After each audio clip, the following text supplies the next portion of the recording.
నమస్కారం. నేను చందు. ఈ రోజుకు సంబంధించిన కరెంట్ అఫైర్స్ ఏమేమున్నాయో చూద్దాం. India's Neeraj Chopra won the gold medal in the men's javelin throw competition at the Paavo Nurmi Games 2024 athletics meet in Turku, Finland on 18th June 2024. He topped an 8-man field with a best effort of 85.97 meters. Finland's Toni Keranen won the silver medal with a personal best of 84.19 meters through, while his compatriot Oliver Helander took the bronze with 83.96 meters. According to Celebrity Brand Valuation Report, Virat Kohli is the India's most valued celebrity with a brand value of US dollars 227.9 million, rupees 1899 crores. Consultancy firm Kroll released this report. Bollywood actors Ranveer Singh rupees 1692 crores and Shah Rukh Khan rupees 1006 crores were ranked second and third positions respectively. Fitch Ratings has raised India's growth forecast for financial year 25 to 7.2% from 7% earlier on 18th June 2024. The ratings agency has also raised its world growth forecast for 2024 to 2.6 from 2.4 earlier. World Day to Combat Desertification and Drought is observed every year on June 17. This day was established by UN General Assembly in 1994. 2024 theme United for Land, Our Legacy, Our Future. Sustainable Gastronomy Day is observed every year on June 18th. The United Nations General Assembly established this day on 21st December 2006. 2024 theme More Taste, Less Waste. Regan Smith ప్రపంచ record.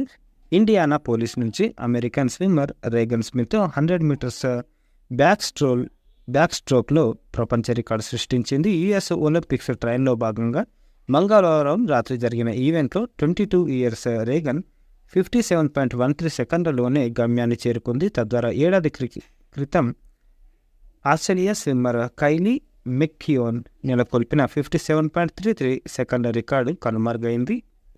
దక్షిణాఫ్రికా అధ్యక్షుడిగా Ramaphosa ప్రమాణం. ఈయన దక్షిణాఫ్రికా అధ్యక్షుడిగా రెండోసారి Cyril Ramaphosa ప్రమాణ స్వీకారం చేశారు. Model questions. Aligarh Muslim university vice ఛాన్సలర్గా నియమితులైన మొదటి మహిళగా ఇటీవల ఎవరు వార్తలు నిలిచారు అంటే professor Naima Khatun.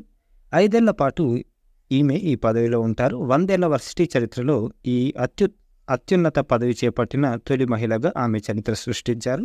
World inequality lab రూపొందించిన భారతీయుల ఆదాయ సంపదల్లో వ్యత్యాసాలు 1922-23 నివేదిక ప్రకారం ప్రస్తుతం భారత జనాభాలో పై వరుసలో ఉన్న 1% దేశ ఆదాయంలో ఎంత శాతం సమకూరుతుంది అని అంటే 22.6%. అయితే పై వరుసలో ఉన్న 1% దేశ సంపదలో 40.1% సమకూరుతుంది. వీరి సగటు తలసరి వార్షిక ఆదాయం 53 లక్షలుగా ఉంది. దేశంలో అట్టడుగున ఉన్న సగం జనాభా కేవలం 15% ఆదాయం 6.4% సంపదతో సరిపెట్టుకుంటుంది. వీరి సగటు తలసరి వార్షిక ఆదాయం 73,000గా నివేదిక వెల్లడించింది. భారత్లో ప్రజల మధ్య ఆర్థిక అంతరాలు అంతకంతకు పెరుగుతున్నాయని, ఈ అసమానతలు ఆంగ్లేయుల హయాంలో కంటే ఇప్పుడే ఎక్కువగా ఉన్నాయని నివేదిక విశ్లేషించింది. The dancing girl of Lahore పుస్తక రచయిత్రి ఎవరు? Louise Brown. ఈమె లండన్కి చెందిన ప్రొఫెసర్, సోషియాలజిస్ట్. పాకిస్తాన్లోని లాహోర్లో ఉన్న హీరా మండి వేశ్యావాటికపై ఏళ్ల తరబడి పరిశోధనలు చేసి అక్కడి వారి జీవితాలపై ఈ పుస్తకాన్ని రచించారు. మొఘలుల కాలంలో ఆ స్థానంలో ఉండే కళాకారుల కోసం ఏర్పాటు చేసిందే హీరా మండి. ఈ మీ టైంలో మనకు ఒక సినిమా కూడా వచ్చింది హీరా మండి అని, బన్సారీ డైరెక్టర్ చేశారు. భారతీయ నృత్యాల గొప్పదనాన్ని ప్రపంచానికి చాటిన అక్కడి కళాకారిణులు ఆంగ్లేయుల రాకతో పొట్ట పోసుకునేందుకు వేషలుగా మారారు.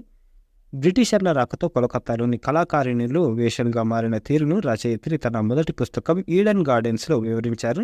The dancing girl of Lahore ఆమె రెండవ పుస్తకం. కవ్వాల్ టైగర్ రిజర్వ్ ఫారెస్టులో అరుదైన కప్ప. నిర్మల్ జిల్లా కడెం మండలంలోని కవ్వాల్ టైగర్ రిజర్వ్ ఫారెస్టులో దోస్త్ నగర్ ఈస్ట్ బీట్ అటవీ ప్రాంతంలో ఓ అరుదైన కప్పను అటవీ శాఖ అధికారులు గుర్తించారు. ఇండియన్ పెయింటెడ్ ఫ్రాగ్గా పిలిచే ఈ అరుదైన కప్ప దట్టమైన అటవీ ప్రాంతంలో తప్ప బయట కనబడదని తెలిపారు. మృదువైన గుండ్రని శరీరం, విలక్షణమైన రంగులతో గోధుమ షేడ్స్, నారింజ లేకపోతే పసుపు వంటి ప్రకాశవంతమైన రంగుల ప్యాచ్లతో ఈ కప్ప ఉంటుందని తెలిపారు. కీటకాల జనాభాను నియంత్రించడంతో పాటు పర్యావరణ వ్యవస్థలో ఈ కప్పలు కీలక పాత్ర పోషిస్తాయని చెప్పారు. అదే ఇంకో పేపర్లు ఇచ్చారు. WHO సహకార కేంద్రంగా NIMH సంప్రదాయ వైద్యంలో పరిశోధన కోసం హైదరాబాద్లోని national institute of Indian medical హెరిటేజ్ను సహకార కేంద్రంగా ప్రపంచ ఆరోగ్య సంస్థ గుర్తించింది. ఈ గుర్తింపు 4 ఏళ్ల కాలానికి ఉంటుందని ఆయుష్ శాఖ ప్రకటించింది. ఆయుర్వేద, యునాని, సిద్ధ తదితర సంప్రదాయ వైద్య పద్ధతులపై సహకార పరిశోధన కోసం WHOకు ఈ సంస్థ సహకారం అందిస్తుంది. జామ్నగర్లోని institute for teaching and research in ఆయుర్వేదం, న్యూఢిల్లీలోని Morarji Desai national institute of yoga MDNY వీటితో పాటు భారతదేశంలో సంప్రదాయ వైద్య రంగంలో 3వ WHO సహకార కేంద్రంగా CCRAS NIMH హైదరాబాద్ కూడా ఉంది. 1996లో హైదరాబాద్ దీంట్లో NIMHను స్థాపించారు. దీనిని గతంలో national centre for Indian medical హెరిటేజ్గా పిలిచేవారు. ఇది భారత ప్రభుత్వ ఆయుష్ మంత్రిత్వ శాఖలోని council for research in Ayurvedic sciences CCRAS ఆధ్వర్యంలో పనిచేస్తుంది. ఈ సంస్థ భారతదేశంలో ఆయుర్వేదం, యోగా, ప్రకృతి వైద్యం, యునాని, సిద్ధ, సోవా, రిగ్పా, హోమియోపతి, బయోమెడిసిన్ సంబంధిత ఆరోగ్య సంరక్షణ విభాగాల్లో వైద్య చారిత్రక పరిశోధనలను డాక్యుమెంట్ చేయడానికి, ప్రదర్శించడానికి అంకితం చేసింది. AI భామలకు అందాల పోటీ వరల్డ్ టాప్ 10లో ఫైనలిస్టులకి తొలి ఇండియన్ AI భామ జారా సతావరి. పోటీల్లో ప్రపంచవ్యాప్తంగా 1500 మంది AI మోడల్స్.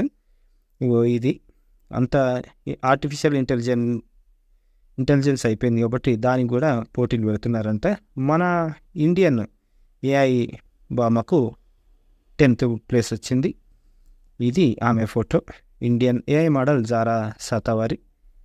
ఇది జారా సతావరి. ఇప్పుడు ఈమె పేరు దేశవ్యాప్తంగా హాట్ టాపిక్ అయింది. కృత్రిమ మీద AI ద్వారా సృష్టించిన అందగత్తెల కోసం ప్రపంచంలోనే తొలిసారి ఫ్యాన్స్ వ్యూ సంస్థ నిర్వహిస్తున్న అందాల పోటీలో భారత్కి చెందిన సతావరి టాప్ 10లోకి దూసుకెళ్ళింది. యాడ్ ఏజెన్సీ వ్యవస్థాపకులు రాహుల్ చౌదరి ఈ AI సొగసరి సృష్టికర్త. జూన్ 2023 నుంచి PMH బయోకేర్ బ్రాండ్ అంబాసిడర్గా జారా వ్యవహరిస్తుంది. నోయిడాకు చెందిన డిజిమోజో ఈ సర్వీసెస్ LNPలో ఇన్ఫ్లుయెన్సర్ మార్కెటింగ్ టాలెంట్ మేనేజర్కి చేరింది. AI అందాల పోటీలు ఏంటిది అంటే సాంకేతిక నైపుణ్యాలు, సామాజిక పేరు, ప్రఖ్యాతుల ఆధారంగా ప్రతిభను అంచనా వేసి విజేతకు కిరీటం తొడుగుతారు. ఇది ఈమె పేరు జారా సతావరి. టాప్ 10లో నిలిచింది. కళ్ళు చెదిరే ఈ సొగసు కల్పన అంటే నమ్మేదెలా అని ఇంకో దాంట్లో ఇచ్చారు. అందాల పోటీల్లో టాప్ 10 జాబితాలో జారా బ్యూటీ టెక్ స్కిల్ ఇవన్నీ ఇస్తారంట. శతావరి శక్తి ఇది అని టాప్ మోస్ట్ పొజిషన్ ఉంది. ఎన్నికల బరిలో AI అభ్యర్థి లండన్ నుంచి. కృత్రిమ మేధాతో రూపొందించిన AI అభ్యర్థి బ్రిటన్ పార్లమెంట్ ఎన్నికల బరిలో నిలిచాడు. ఒకవేళ అతడు గెలిస్తే ప్రపంచంలోనే మొట్టమొదటి AI చట్టసభ సభ్యుడు అవుతాడని మీడియాలో వార్తలు చక్కర్లు కొడుతున్నాయి. జూలై 4న జరగనున్న బ్రిటన్ పార్లమెంట్ ఎన్నికల్లో స్వతంత్ర అభ్యర్థిగా నిలబడ్డ వ్యాపారవేత్త స్టీవ్ ఎండాకోట్ 59 ఇయర్స్కు మరో రూపమే AI స్టీవ్. ఇతర అభ్యర్థుల మాదిరిగా కాకుండా తన రూపాన్ని AIతో రూపొందించి ప్రచారంలోకి తీసుకొచ్చాడు. పాంప్లెట్ మీద అంటే కరపత్రం మీద ఆయన ఫోటోను ముద్రించి పంచుతున్నాడు. ఈ ఎన్నికల తర్వాత పార్టీని స్థాపించి దేశవ్యాప్తంగా AI అభ్యర్థులను తీసుకొస్తారని స్టీవ్ ఎండాకోట్ చెప్తున్నాడు. ప్రస్తుతం నెలకొన్న రాజకీయాలతో విసుగు చెంది బ్రిటన్ పెవిలియన్ నియోజకవర్గం నుంచి ఎన్నికల బరిలో నిల్చున్నట్లు చెప్పాడు. ఇదిలా ఉండగా ఎన్నికల్లో గెలిస్తే ఎండాకోట ఎంపీ అవుతాడని, అతడి ఏఐ వర్షన్ కాదని ఆ దేశ ఎలక్టోరల్ కమిషన్ స్పష్టతనిచ్చింది క్లియర్గా. బ్రిటన్ పార్లమెంట్ ఎన్నికల్లో ఏఐ అభ్యర్థి ఈయన ఫోటో అది. ఇక వర్డ్ ఆఫ్ ద డే విషయానికి వస్తే ఫెరోషియస్, క్రూరమైన, భయంకరమైన. Telugu meaning, English meaning ferocious. It is an adjective in English. It describes something that is savagely fierce, cruel, violent. Synonyms are the same meaning, brutal, vicious. ఇక antonyms opposite word gentle, mild. Usage ఎట్లా వాడతాము అని అంటే, the lion's ferocious roar echoed through the jungle, sending chills down to the spines of all who heard it.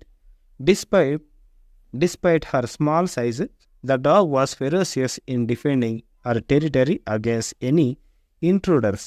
ఇవి ఈ రోజుకి సంబంధించిన articles, current affairs. Like చేయండి, షేర్ చేయండి, సబ్స్క్రైబ్ చేయండి. థ్యాంక్ యూ, ధన్యవాదాలు.